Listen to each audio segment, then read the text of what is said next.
Every app on your phone is constantly talking to dozens of other apps. Weather updates, payment processing, social logins. APIs make it all possible. Let's break down how they work.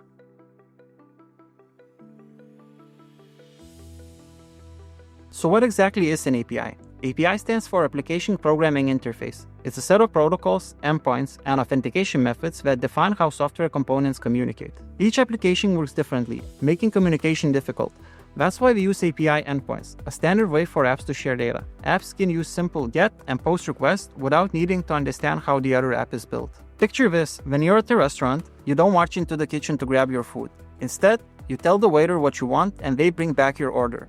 Well, APIs work exactly the same way. An API setup consists of 4 parts: a client, a request, an API server, and a response. Let's look at each component. The client is a software that sends requests to an API server. An API request is a message you send to an API. The request has several parts: an endpoint, which is a URL that contains the resource you want to access, a method, which tells the API what action to perform, and headers, which provide extra details about the request, such as content type, authentication credentials, and finally, the body, which includes the actual data needed to receive, create, or update something.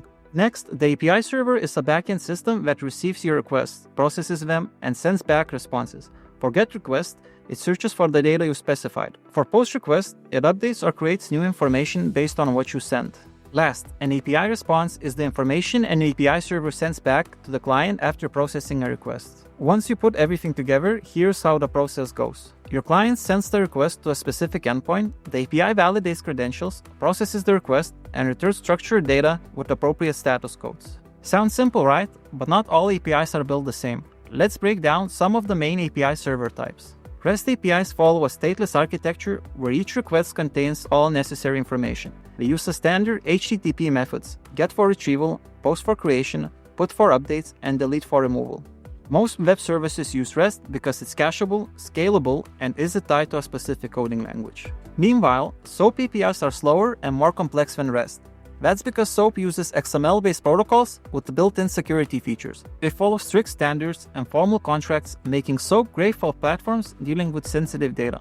GraphQL provides a query language that lets clients make specific requests. Instead of multiple REST endpoints, GraphQL uses one endpoint where you specify your requirements. This prevents getting too much or too little data, making it ideal for mobile apps with bandwidth limits. WebSocket APIs enable real-time communication and maintain persistent connection between clients and servers. Unlike other APIs, WebSockets push data instantly when events occur. This eliminates the need for constant pooling. They're used for chat applications, online gaming, and live notifications, where every delay matters. An example of RESTful API is the web scraping APIs. These specialized APIs extract data from websites and return it in structured formats like JSON. Web scraping APIs handle all the technical challenges: proxy management, JavaScript rendering, and anti-bot detection.